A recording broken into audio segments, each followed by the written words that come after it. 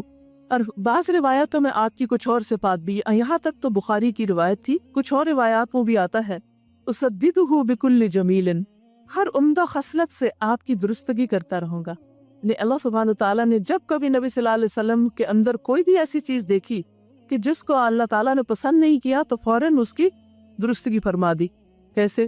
جیسے ایک دفعہ آپ کی مجلس میں ابن ام مکتوم آئے تو آپ نے تھوڑی ان کی طرف توجہ نہیں دی تو اللہ سبحانہ تعالیٰ نے یہ صورت نازل کر دی عبس وتولی ان جاءہ الاعمی وما یدریک لعلہ یزکی، چیوری چڑھائی اور منہ بسورا کہ ان کے پاس ایک اندھا آ گیا اور آپ کو کیا خبر کہ شاید وہ تزکیہ حاصل کریں۔ تو بات یہ ہے کہ نبی صلی اللہ علیہ وسلم کو اللہ سبحانہ تعالیٰ نے بچپن سے ہی اچھے اخلاق دیے تھے، لیکن مسلسل آپ کے ان اخلاق کی اور آپ کے کردار کی مزید اصلاح ہوتی رہی، حتیٰ کہ آپ کو اللہ تعالیٰ نے بلند ترین اخلاق کے مرتبے پر فائز کیا۔ وَإِنَّكَ لَعَلَىٰ خُلُقٍ عَظِيمٍ، اور پھر آپ کو بھیجا بھی اس لیے گیا کہ آپ اچھے اخلاق کی تکمیل کریں، جیسے کہ حدیث میں آتا ہے انما بعثت لأتمم مکارم الاخلاق، مجھے اس لیے بھیجا گیا ہے کہ میں بہترین اخلاق کی تکمیل کروں، یعنی سب کے لیے اس کو عام کروں۔ اور یہ وہی شخص کر سکتا ہے جو اس کے پاس خود اچھا اخلاق ہو۔ اگر آپ خود اچھے اخلاق کے مالک نہیں تو آپ دوسروں کو اچھا اخلاق سکھا نہیں سکتے۔ پھر مزید فرمایا وَأَهَبُ لَهُ كُلَّ خُلُقٍ كَرِيمٍ، اور ہر اچھی خصلت آپ کو عطا کرتا رہوں گا، یعنی کہیں بھی کوئی کمی نہیں چھوڑوں گا۔ وَأَجْعَلُ السَّكِينَةَ لِبَاسَهُ وَشِعَارَهُ، میں اطمینان کو آپ کا لباس اور شعار اور بدن سے چمٹے ہوئے کپڑوں کی طرح بنا دوں گا۔ یہ ایک بہت بڑی خوبی ہوتی ہے، سکینت اور وقار، مشکل ترین حالات میں انسان پرسکون رہے۔ اب دیکھیے کہ ہم